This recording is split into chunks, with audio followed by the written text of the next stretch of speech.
Spotted together ang rumored celebrity couple na sina Daniel Padilla at Kayla Estrada sa El Nido, Palawan. Marami sa mga netizens ang nagbabahagi ng kani-kanilang entries sa pagpapapicture sa dalawa habang nagbabakasyon. Tila muling binalikan ni na Kayla at Daniel kung saan ang naging unang misyon nila sa kanilang naging hit serye na Incognito. Matatandaang ito ang naging unang teleserye na pinagsamahan ng dalawa at ang unang araw ng location ng taping nila ay sa El Nido, Palawan mismo. Sa naturang teleserye rin, nagsimula ang friendship ni na Daniel at Kayla hanggang sa nauwi na nga sa pagkakamabutihan ng dalawa. Tila tuloy-tuloy na ang pagsasama ng dalawa sa publiko at wala nang tinatago pa.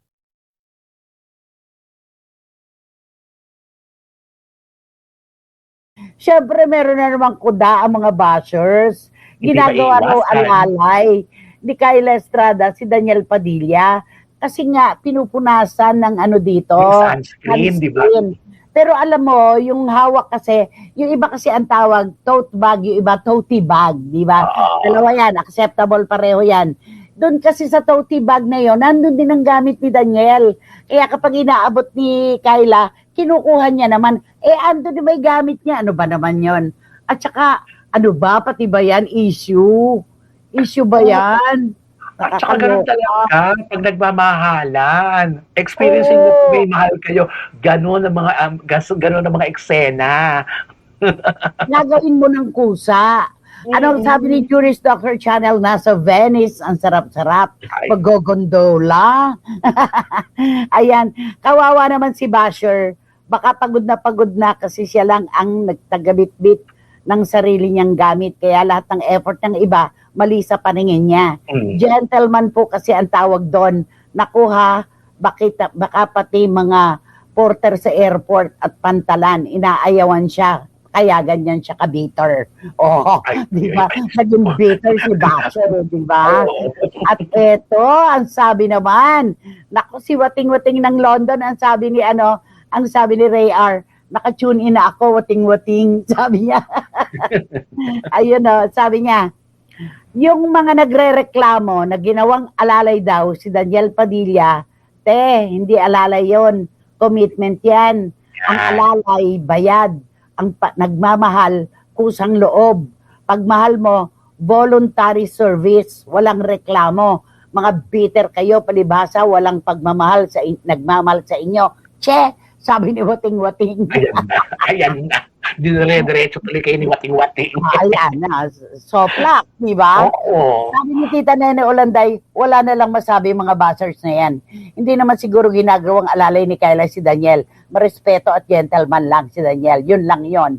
Tita Nene Olanday. At si Tito Manny Garcia, iba ang text niya. Good afternoon. Family is the first place where love becomes a habit and care becomes a way of life. Happy weekend. Ganon din po sa inyo, Tito Manny at Tita Norsky. Happy weekend po. Naman, diba?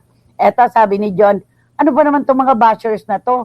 Kulang na lang buksan ng tiyan ni Daniel at ni Kayla para usisain nila kung ano ang laman.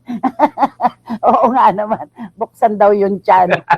Ang sabi ni Dan Clavesillas, that only shows na Maginoo si DJ. Inggit lang po yung mga bashers na yan. Baka sila ay pinagbubuhat ng gasol ng mga BF nila. Pinagbubuhat daw ng gasol.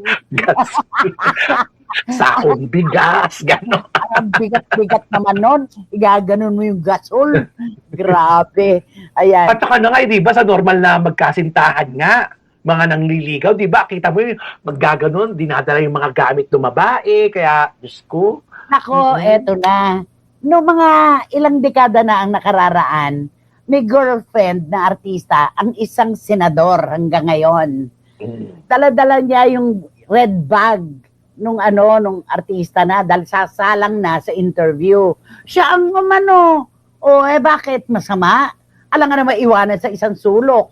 O di siyang yung handbag, siya ang humawak. Walang masama doon. Kapag nagmamahalan, voluntaryo yun. Di ba? Hindi alalay yun. Ang alalay, tama si Juris. Ang alalay, may talent. Sweldo. May sweldo. Ang nagmamahal, wala. Abono pa nga. Abono pa nga. Ay, may naalala ko dyan sa bag na kwento mong yan. Ano yan? Yung Sige. sinabi mong, kinausap mo na, anak, wag mong, Huwag sabi ko nga yan. Ibang kwento diba? yun. Ibang kwento, pero naalala ko lang yung sa bag. Oo, kasi minsan hindi naiintindihan na lahat nakakababa ng imahe. Di ba? Eto nga lang si DJ, o parehong artista sila ni Kyla. Ganyan na ang ibinubutas. Eh, yun pa kayang mataas ang katungkulan mo sa gobyerno. Tapos dala-dala mo yung bag-go. Kaya sinabi mo, anak. Huwag kang pumapayag. Bigay mo sa PA niya yan. At mula nun, hindi na niya ginawa. Oh, di ba? Oo. Nakaka-audit. Diba? Kamaga nun, di ba? Yun ay pagmamahal yun ang tawag. Tayo, mauunawaan natin na pagmamahal yun. Ay, yung ibang makakakita, baka mamaya mapagbintangan pa na, naku, nagladlad na yata si Sir. Handbag. Di ba? Mahirap talaga. Itong ginagawa ni Daniel, pagiging magino lamang yan.